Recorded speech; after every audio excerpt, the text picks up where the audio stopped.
Hello and welcome back in question number 3. So this time having question number 3 and it's very special. अब क्या है, अब नया तरह क्वेश्चन आ गया है. अब जो है रोस्टर फॉर्म और सेट बिल्डर फॉर्म से रिलेटेड क्वेश्चंस आ गए हैं. तो इस टाइप के जो क्वेश्चंस है इसमें क्या करना होता है कि आपको जो है यहाँ पे इस समय सेट बिल्डर फॉर्म में दे रखा है. जो भी कुछ भी देखें इंग्लिश में that is called a set builder form. तो सेट का जो है सेट बिल्डर फॉर्म होता है.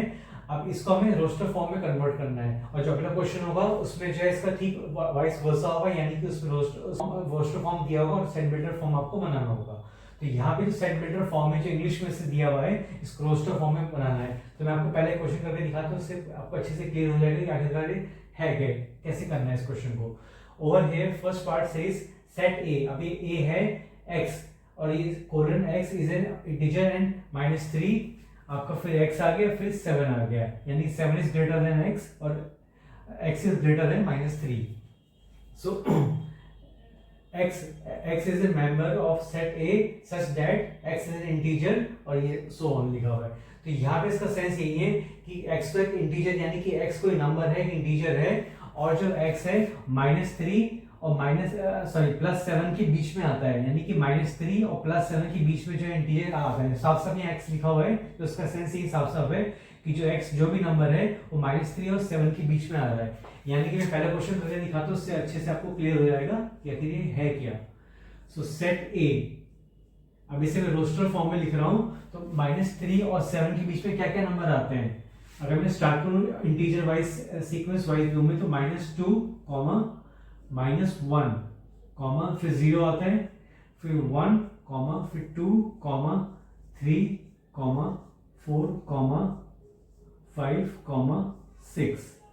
ये इतने एलिमेंट्स जो है हमारे जो है इसके अंतर्गत जो है इसके अंतर्गत जैसे कि इतना कहा गया -3 और 7 के बीच में इतने आ रहे हैं नंबर. तो इसको मैंने जो है इस तरह से लिखा. इसी को हम रोस्टर फॉर्म बोलते हैं. अगर आपने मेरी पहली वीडियो ना देखी हो जिससे पार्ट 0 मैंने दिया है नाम, तो अगर वो आप देख सकते हैं, तो उसमें जो अच्छे से मैंने मेंशन किया हुआ है, पूरा अच्छे से एक्सप्लेन कर दिया कि जो है रोस्टर फॉर्म और सेट बिल्डर फॉर्म आखिरकार होता क्या है. So now let move forward to second part. Second part क्या है, b is equal to set b is equal to x such that x is a natural number less than 6. ये बहुत easy है. अब जो सेट b है आपका, x is a natural number less than 6, यानी कि अब जो नेचुरल नंबर क्या होता है, 1 2 3 4 5 6 7 1 से लेकर शुरू होकर अनलिमिटेड जितने नंबर सबको नेचुरल नंबर बोलते हैं. तो 6 से लेस यानी कि 1 हो गया, 2 3 4 एंड 5. तो ये आपके जो है नेचुरल नंबर्स हो गए. तो ये जो है आपका जो है ये इस तरीके से आपका जो है बी वाला हो गया आपका part. Now this third part है, ये थोड़ा सा डिफिकल्ट है, थोड़ा सा टफ है क्योंकि लेंथी है थोड़ा सा. C is equal to x is an element such that x is a 2-digit number such that the sum of its digit is 8. अब जो है x यहाँ पे क्या है, x यहाँ पे 2-digit नेचुरल नंबर है. तो नेचुरल नंबर है और 2-digit है, यानी कि डबल वाला जो है नंबर है. लेकिन इस तरह सच दैट किस तरह का नंबर है कि उसका जो total the sum of its digits, यानी कि उसके डिजिट्स उसको आपस में प्लस कर देंगे तो वो 8 के बराबर होगा. फॉर एग्जांपल मैं आपको सिंपल से एग्जांपल देता हूं, इससे आपको अच्छे समझ में आ जाएगा. लेट्स से आपका 44 है, 44 में 2 डिजिट्स है और 44 एक नेचुरल नंबर है. तो 44 में 2 डिजिट्स यानी कि 4 और 4, अगर 4 और 4 को ऐड करते हैं कितना होता है, दैट इज 8. तो वो चीज यहाँ पे कहना चाह रहा है. अब यहाँ पे अकेला जो है 44 नंबर नहीं है, कई सारे नंबर्स हैं जो जिनका आपस में टोटल प्लस करेंगे 2-digit नंबर को, तो जो है 8 के बराबर होगा. तो अब वो चीज आप निकालने बैठेंगे उसमें काफी टाइम लग जाएगा. तो उसका एक सिंपल से इजी तरीका मैंने देखा है यहाँ पे, तो वो मैं आपको बताता हूँ कि कैसे आप सिंपल तरीके से ऐसे क्वेश्चंस को सॉल्व कर सकते हैं. सी, अब देखिए ध्यान से देखिए मैं क्या कर रहा हूं. मैंने जो है 2-digit नंबर है, मैंने जगह छोड़ दी, 1 लिया, फिर 2 लिया, फिर 3 लिया, फिर 4 लिया, और मैंने यहाँ पे जगह छोड़ रहा हूं मैं नंबर्स के लिए. फिर मैंने यहाँ पे 5 लिया, फिर मैंने यहाँ पे 6 लिया, फिर मैंने यहाँ पे 7 लिया और जगह छोड़ दी, और फिर मैं लास्ट की जो है मैंने 8 लिया, और जो है मैं यहाँ पे जो है इसको एंड कर रहा हूँ.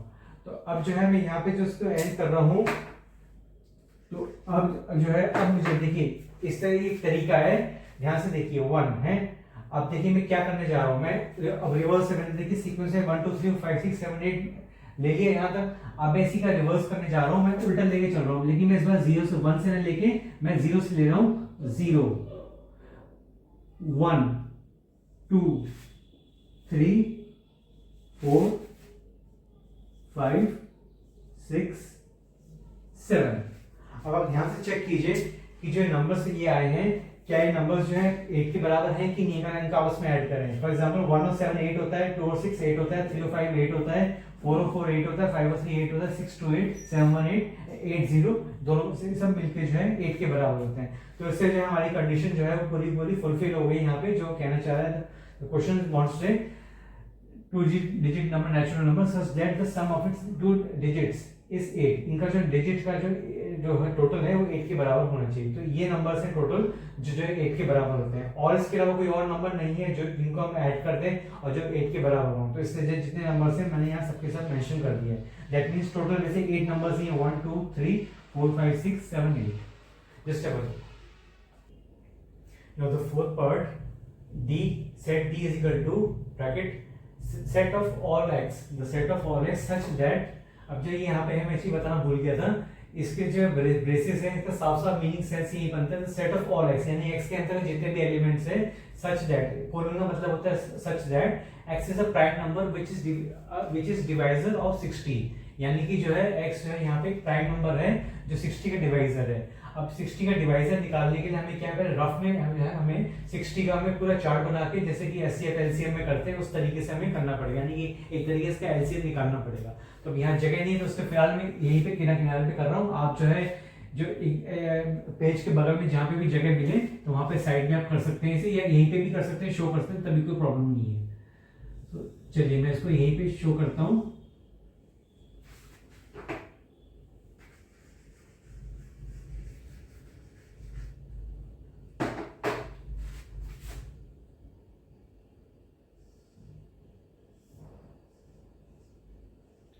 टू थ्री 60, डेफिनेटली 30 से 60 होता है। अब 2 15 से आपका 30 हो गया, 3 से जाएगा 3 5 से 15 एंड 5 1 से 5। सो ओवर हियर अगर हम इसका एलसीएम निकालें डिवाइजर के लिए 2 into 2 into 3 into 5, ये आपका जो है इस तरीके से निकल गया, यानी कि 2 2 3 5। अब यहाँ पे जो है 2 दो बार रिपीट हो रहा है तो हम इसे इसलिए एक ही बार लिखेंगे, हम इसे डबल रिपीट नहीं करेंगे। सो सेट डी 2 3 5। अब जो 2 3 5 निकले हमारे, ये क्या, ये सब 60 के डिवाइजर है, ये प्राइम डिवाइजर है, प्राइम नंबर है जो है, बिकॉज यहाँ पे डिवाइजर तो देखो ये भी है, 30 भी है 15 भी है। मेक श्योर 60 भी खुद से 60 से भी डिवाइड होता है, तो 60 30 15, और तो हमने जो है इसको नहीं लिया 60 30 15 को, बिकॉज ये जो है प्राइम नंबर नहीं है। तो ये जो है, लेकिन 2 3 5 ये हमारे प्राइम नंबर्स है। ये कभी भी नोटिस कीजिएगा जब भी आप एलसीएम या एचसीएफ निकालते हैं, जब भी चार्ट बनाते हैं, तो राइट साइड में सॉरी जो लेफ्ट साइड में नंबर्स आते हैं ये हमेशा जो है प्राइम नंबर ही होते हैं, ये कभी भी जो है कंपोजिट नंबर्स नहीं होते हैं। तो ये जो है इसलिए हमें यहाँ पे ये 2 3 5 मैंने शो कर दिया, और 2 दो बार रिपीट होता है, 2 उससे मैंने एक ही बार शो किया यहाँ पे। Now the fifth part, E is equal to, अब यहाँ इन्होंने से सिंपल सेंस में लिख दिया, इन्होंने सेट बिल्डर की फॉर्म की तरह ना लिखे, सिंपल इंग्लिश में लिख दिया, the set of all letters in the word trigonometry. अब ट्रिग्नोमेट्री जो वर्ड है, अब यहाँ पे ट्रिग्नोमेट्री वर्ड की बात हो रही है, इस वर्ड में जितने भी लेटर्स हैं उसके एक सेट बनाओ। तो ये तो बहुत सिंपल है, लेकिन थोड़ा सा इसमें पे ध्यान देना है, बिकॉज अगर इसमें कुछ गलती कर दी आपने तो वही जो है जनरली जो है जो अक्सर बच्चे गलती कर बैठते हैं कि इसमें कोई भी लेटर जो है रिपीट नहीं होना चाहिए। मेक श्योर कि जो है लेटर इसमें कोई रिपीट ना हो। जैसे टी है, आर हो गया कॉमा, आई हो गया कॉमा, जी हो गया कॉमा, ओ हो गया एंड देन एन। ठीक है, एन के आगे ओ है, ओ इज अगेन यहाँ पे रिपीटिशन है तो इसलिए ओ नहीं लिखेंगे। एम नहीं है तो एम लिखेंगे। ई यहाँ पे ई भी नहीं है तो ई भी लिखेंगे हम यहाँ पे। ई के बाद जो है टी यहाँ पे है तो रिपीट हो रहा है तो इसलिए नहीं लिखेंगे। आर यहाँ पे रिपीट हो रहा है, नहीं लिखेंगे। वाई यहाँ पे नहीं है तो इसलिए जो है यहाँ पे वाई जो है हम लिखेंगे। सो इस तरीके से हमारा जो है TRIGONMEY ये आपका जो है ई का सेट हो गया, ये एलिमेंट से सेट ई के। Now the last part, six part, set F is equal to the set of all letters in the word better. अब ये भी सेम अगेन उसी तरीके से, बस इस बार जो है वर्ड जो है छोटा हो गया बेटर। बेटर के लिए हमें क्या है यहाँ पे पूरा लिखना है, set F is equal to, कोई भी ध्यान दें, मेक श्योर कि कोई भी वर्ड लेटर जो है रिपीट नहीं होना चाहिए, B comma E, B E and T.